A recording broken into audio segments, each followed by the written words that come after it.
I'm going to directly be speaking with him, and if he's unable to hear me, to put on the headphones at this point. Mr. Brooks, you're unmuted. He's unmuted. You're unmuted. You can speak directly to you. Officer. I'm here. Can you hear me? I've also been advised by not just the bailiffs who are over there, who I can hear through the audio, but also from the clerk who's in that courtroom, through my clerk who's in this courtroom, that the audio is very loud and clear.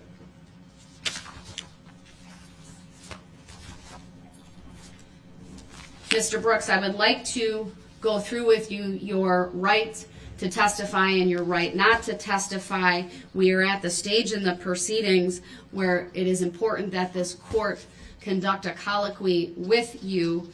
I will advise you that if you refuse to answer my questions, refuse to acknowledge me, you can forfeit your right to testify on your own behalf. Again, that's State versus Anthony, 2015, Wisconsin 20.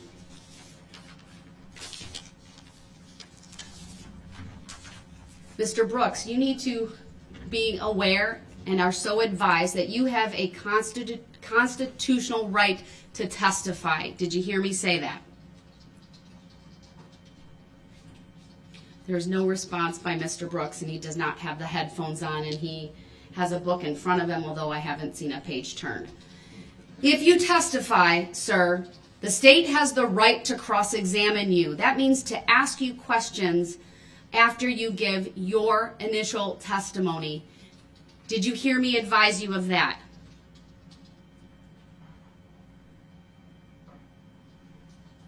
No response by Mr. Brooks.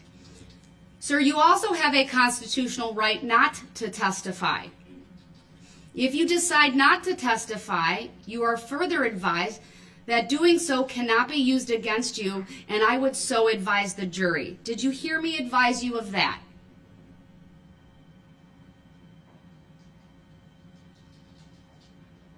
Once again, no response by Mr. Brooks. The decision to testify is for you and you alone to make. Did you hear me say that?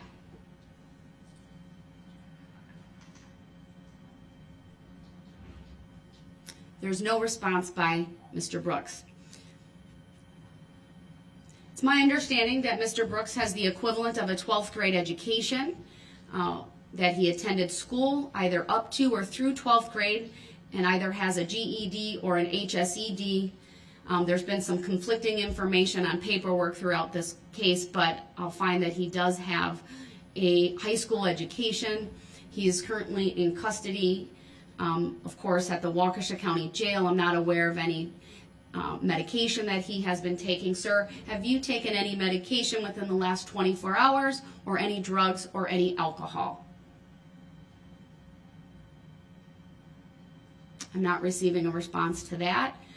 I'm aware that he's able to read and write English. I would refer back to the record made during my colloquy with him regarding the waiver of counsel and his ability to be aware of rights, his ability to, I made a finding at that point of his understanding, and based upon his conduct throughout this trial, including the waiver of right to attorney hearing, I'll make a finding that he has the ability and understand, he can read, write, and understand the English language.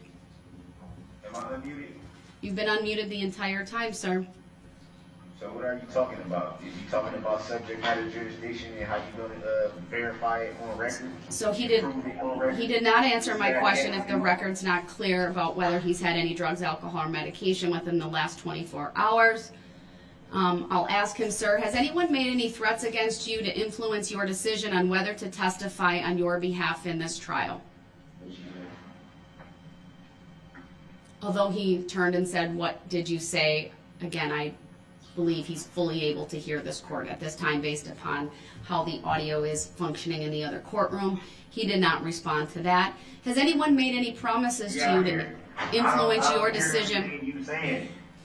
So if you can hear me, I don't hear everything you saying, and you know I don't hear everything you saying. So cut the crap. Mr. Brooks has interrupted with very disrespectful